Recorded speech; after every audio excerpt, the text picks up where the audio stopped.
Welcome back. మొత్తంగా మహారాష్ట్ర, జార్ఖండ్ రాష్ట్రాల్లో assembly ఎన్నికల పోలింగ్ అయితే ప్రశాంతంగా ముగిసింది. మహారాష్ట్రలో ఒకే విడతల ఎన్నికలు అయితే జరిగాయి. జార్ఖండ్లో రెండో దశ పోలింగ్ అయితే జరిగింది. ఇక మొత్తంగా మనం చూసుకున్నట్లయితే కనుక ఇప్పటి వరకు కూడా జార్ఖండ్ అంశానికి తీసుకున్నట్లయితే 61.47% పోలింగ్ శాతం నమోదైనట్టుగా తెలుస్తుంది. ఇంకా మహారాష్ట్ర అంశానికి సంబంధించి ఇంకా పోలింగ్ అయితే కొనసాగుతోంది. దానికి సంబంధించి మరిన్ని అప్డేట్స్ అయితే రావాల్సి ఉంది. మొత్తంగా వీటికి సంబంధించి చాణిక్య స్ట్రాటజీస్ ఎండి చాణిక్య ముఖేష్ గారు ప్రస్తుతం మనతో పాటు స్టూడియోలో ఉన్నారు. అసలు పోలింగ్ కి సంబంధించి మరిన్ని అప్డేట్స్ అయితే తెలుసుకునే ప్రయత్నం అయితే చేద్దాం. నమస్తే అండి. నమస్తే అండి. యాక్చువల్గా ఇప్పుడు మహారాష్ట్ర అంశానికి తీసుకున్నట్లయితే కనుక ఎన్నికలు ఇంకా జరుగుతూ ఉన్నాయి.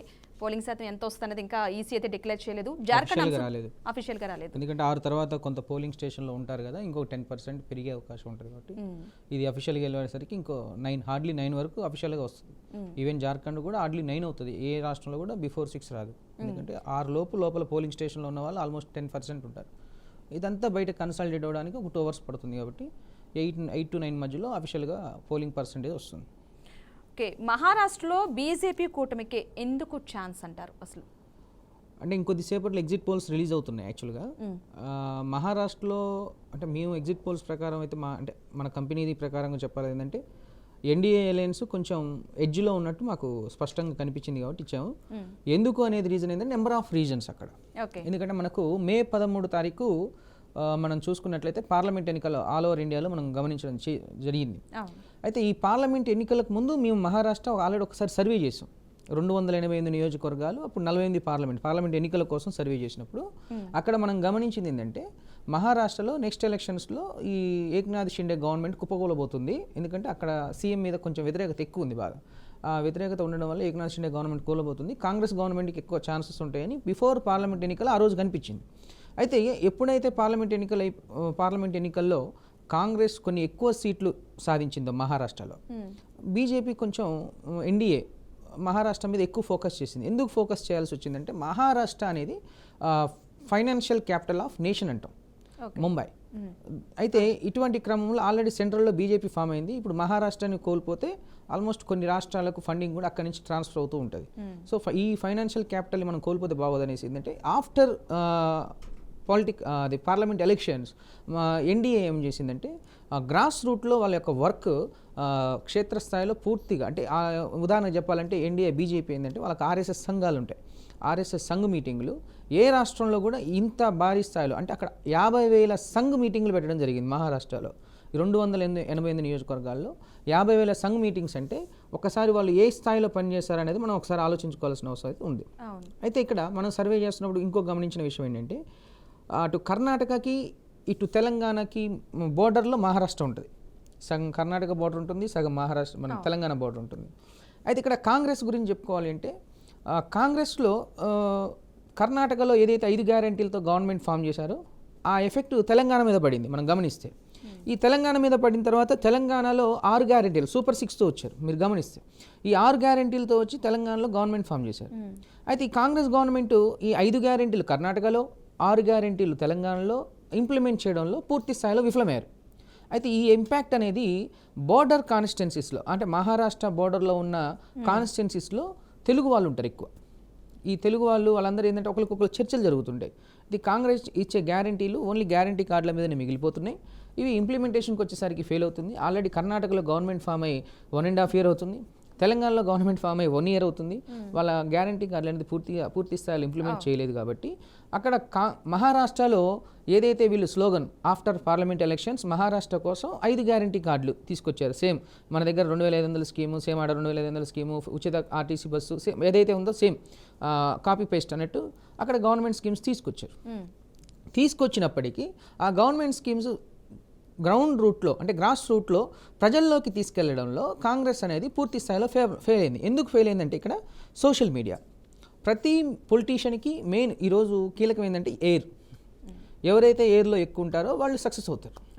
అయితే మేము మహారాష్ట్రలో 2 దఫాలుగా తిరిగాం. బిఫోర్ పార్లమెంట్, ఆఫ్టర్ పార్లమెంట్ 2 దఫాలు తిరిగినప్పుడు ఏంటంటే after parliament NDA party alliance ఏదైతే ఉందో వాళ్ళ సోషల్ మీడియా, అంటే అక్కడ ఫర్ సపోజ్ మేము ఆ నియోజకవర్గాల్లో ఆ స్టేట్లోకి వెళ్ళి యూట్యూబ్ ఓపెన్ చేస్తే చాలు ఫస్ట్ ఏ వీడియో ప్లే అవ్వాలన్నా బీజేపీ వీడియో ప్లే అయ్యేది, యాడ్. అంటే ఏ మూల, అంటే ముంబై కావచ్చు, పూణే కావచ్చు, అటు సైడు నాగపూర్ కావచ్చు, ఇటు సైడు నాందేడ్ కావచ్చు, ఏ మూలకు పోయినా ఎక్కడ యూట్యూబ్ ఓపెన్ చేసినా కానీ బీజేపీ యాడ్స్ అనేవి పూర్తి స్థాయిలో ప్లే అవుతున్నాయి. మరి కాంగ్రెస్ యొక్క సోషల్ మీడియా అనేది పూర్తి స్థాయిలో ఫెయిల్ అయింది. అంటే కాంగ్రెస్ వాళ్ళు గ్రాస్ రూట్లో ఏదైతే సోషల్ మీడియాను ఉపయోగించుకోవడంలో ఫెయిల్ అయ్యారు. దీనివల్ల ఏమవుతుందంటే కాంగ్రెస్ తీసుకొచ్చిన 5 గ్యారెంటీలు క్షేత్రస్థాయిలో ప్రజల్లోకి తీసుకెళ్లడంలో విఫలం అవ్వడం అనేది జరిగింది. దానివల్ల ఏమైంది, మళ్ళొకసారి ఆల్రెడీ సెంట్రల్లో బీజేపీ వచ్చింది, ఈ స్టేట్లో కాంగ్రెస్ని తీసుకొచ్చిన మళ్ళీ రేపు పొద్దున మళ్ళీ సెంట్రల్ మీద డిపెండ్ అవ్వాల్సి వస్తుంది, రేపు పొద్దున ఏం ఉపయోగం ఉండదు. కాబట్టి ఈ అసెంబ్లీ ఎన్నికల్లో బీజేపీని గెలిపించుకుందన్న ఒక ఆలోచనతో ప్రజలు ఉన్నారు. అయితే ఇక్కడ ఒక విషయం బాగా గుర్తుపెట్టుకోవాలి. గతంలో శివసేన పార్టీ ఏదైతే ఉందో ఉద్ధవ్ ఠాక్రే కావచ్చు, ఏక్నాథ్ షిండే కావచ్చు, కమాండ్గా ఉన్నారు శివసేన పార్టీ. అయితే ఉద్ధవ్ ఠాక్రేని దించి ఏక్నాథ్ షిండేని సీఎంగా చేసి బీజేపీ గవర్నమెంట్ ఫామ్ చేసుకుంది అక్కడ మనం గమనిస్తే మహారాష్ట్రలో. అయితే ఈ క్రమంలో శివసేన పార్టీ అనేది హిందుత్వ భావజాలాలతో ఉండేది. హిందూ ఓట్ బ్యాంక్ పోలరైజింగ్ అనేది ఎక్కువ జరుగుద్ది శివసేన పార్టీకి, బీజేపీని కాదని కూడా. ఆ క్రమంలో ఈ శివసేన పార్టీ నుంచి ఉద్ధవ్ ఠాక్రే ఎప్పుడైతే బయటకు వచ్చి కాంగ్రెస్ పార్టీలో చేరాడో, అంటే కాంగ్రెస్ అలయన్స్లో చేరాడో, ఇక్కడ ఏమైందంటే ఈ హిందుత్వ భావజాలాలు అనేవి కొంచెం దెబ్బతిన్నాయి. అరే శివసేన పార్టీ అనేది హిందూ ఓట్ బ్యాంక్ పోలరైజ్ చేసుకునేది, అటువంటిది ఎక్కువ మైనారిటీ సపోర్ట్ చేసే కాంగ్రెస్ పార్టీలో తీసుకుపోయి ఉద్ధవ్ ఠాక్రే శివసేన పార్టీని కలపడం అనేది ఏంటంటే ఈ హిందూ ఓట్ బ్యాంక్ అనేది ఎన్డీఏకి షిఫ్ట్ అవ్వడం జరిగింది. ఇక్కడ ఇది ఏక్నాథ్ షిండే యొక్క గొప్పతనం కాదు, ఇది ఏంటంటే ఎన్డీఏ యొక్క అలయన్స్ గొప్పతనంలో ఇదే విషయంలో ఏమవుతుందంటే హిందూ ఓట్ బ్యాంక్ని పోలరైజ్ చేసుకోవడంలో వాళ్ళు సక్సెస్ అయ్యారు. ఇదే టైంలో Sharad Pawar NCP, national Congress party NCP ఏదైతే ఉందో, ఈ ఎన్సీపీ పార్టీ నుంచి శరద్ పవారు, అజిత్ పవార్ ఇద్దరు విడిపోవడం, అజిత్ పవార్ ఎన్డీఏ అలయన్స్లో చేరడం, శరద్ పవారు ఐఎన్డీ అంటే ఇండియా అలయన్స్లో చేరడం, ఈ రెండు ఇక్కడ ఓట్ బ్యాంక్ అనేది అంటే మరాఠా ఓట్ బ్యాంక్ కానీ ఓబీసీ ఓట్ బ్యాంక్ కానీ చీలిపోయింది. ఇలా ఓట్ బ్యాంక్ అనేది అటు కొంత ఇటు కొంత పోలరైజ్ అవ్వడం అనేది కొంత టైట్ సిచ్యువేషన్ని తీసుకొచ్చింది మహారాష్ట్రలో. ఈ టైట్ సిచ్యువేషన్ తీసుకొచ్చిన క్రమంలో ఓటు ఎటు ట్రాన్స్ఫర్ అవుద్దా అనే ఒక ఆలోచన వచ్చినప్పుడు మనం సర్వే అనేది కొంచెం క్షేత్రస్థాయిలో చేయాల్సి వచ్చింది.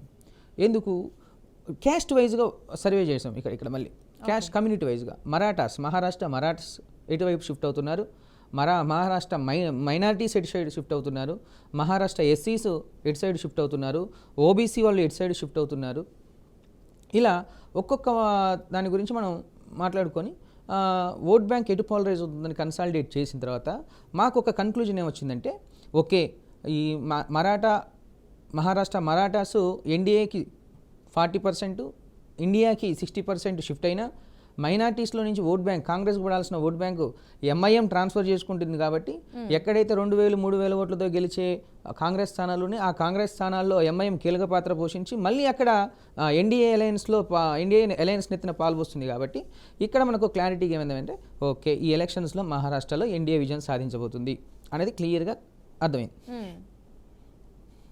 ఓకే నెక్స్ట్ అసలు మామూలుగా అయితే ఇప్పుడు అటు శివసేనను చీల్చారు, ఇటు ఎన్సీపీని చీల్చారు.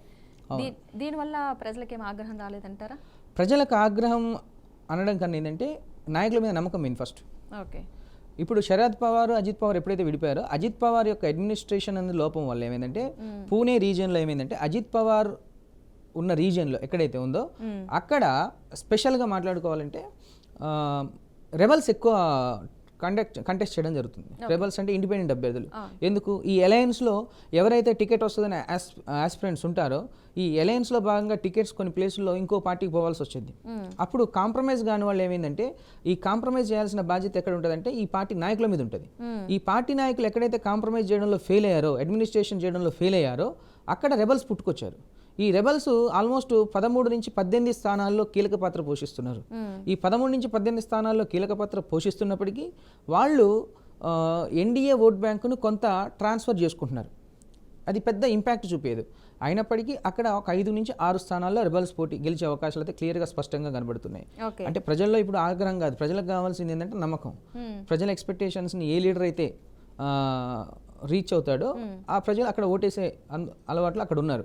కానీ ఇక్కడ మహారాష్ట్రలో ఏంటంటే ప్రజల ఎక్స్పెక్టేషన్స్ని రీచ్ అవ్వడంలో ఇరు పార్టీల నాయకులు విఫలమయ్యారు. కానీ కొన్ని ఫ్యాక్టర్స్ని బేస్ చేసుకొని సోషల్ మీడియా కావచ్చు, స్కీమ్స్ కావచ్చు, ఈ స్కీమ్స్ని బేస్ చేసుకొని ప్రజలు ఇందుకు ఉదాహరణకు చెప్తాను.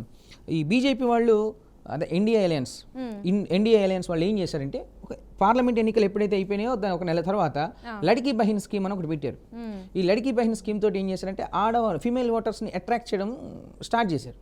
ఈ ఫీమేల్ ఓటర్స్ని ఎలా అట్రాక్ట్ చేశారంటే పుట్టిన ప్రతి ఆడపిల్లకు 1,500 రూపాయలు అకౌంట్లో వేస్తున్నారు. అది గవర్నమెంట్ ఫామ్ అయిన తర్వాత డబుల్ చేస్తానని హామీ ఇచ్చారు. ఆల్రెడీ ఇప్పుడు వాళ్ళు 4 నెలల నుంచి 1,500 రూపాయలు తీసుకుంటూ ఉన్నారు. రేపు పొద్దున గవర్నమెంట్ వస్తే 3,000 అవుతుంది కాబట్టి వాళ్ళు ఏం చేస్తున్నారు, మహిళా ఓటర్స్ అరే అటు కాంగ్రెస్ తెలంగాణలో కర్ణాటకలో హామీలు ఇచ్చి ఫెయిల్ అయింది, మళ్ళీ వీళ్ళు హామీలు ఇస్తే సక్సెస్ కాదు, కానీ బీజేపీ ఆల్రెడీ హామీ ఇచ్చి స్టార్ట్ చేసింది 1,500 రూపాయలని, మరి రేపు పొద్దున వీళ్ళు ఇచ్చే అవకాశాలు ఎక్కువ అనేసి ఫిమేల్ ఓటర్స్లో 60% నుంచి 60 to 65% ఓటర్స్ ఎన్డీఏకి మొగ్గు చూపారు. ఈవెన్ మైనార్టీ మహిళలు కూడా ఎన్డీఏకి మొగ్గు చూపడం జరిగింది. దీనివల్ల మనం గమనించింది ఏంటంటే ఓకే ఫిమేల్ ఓటర్స్ ఏ పార్టీ సైడ్ ఎడ్జ్ చూపిస్తారు అనే దాంట్లో చూసుకొని ఫీమేల్ ఓటర్స్ ఏమో 70% ఎన్డీఏ అంటే యూత్ ముఖ్యంగా అంటే 35 years లోపు యూత్ ఎవరైతే ఉన్నారో యూత్లో మేల్ ఫీమేల్ రేషియోని మనం కంపేర్ చేసుకోవాలి. యూత్లో మేల్ ఫీమేల్ రేషియోని చూసుకుంటే మేల్ అంటే మగ ఓటర్లు ఏం చేస్తున్నారంటే ఎక్కువ కాంగ్రెస్ సైడ్ చూస్తే ఆడ ఓటర్లు 70% ఎన్డీఏ సైడ్ చూస్తున్నారు. ఇవన్నిటిని కన్సాలిడేట్ చేసుకొని ఒక క్యాలిక్యులేషన్ చేసుకుంటే స్పష్టంగా అర్థమవుతుంది ఏంటంటే మహారాష్ట్ర ఈసారి బీజేపీదే అనే ఒక అంశం అనేది స్పష్టంగా కనబడుతుంది.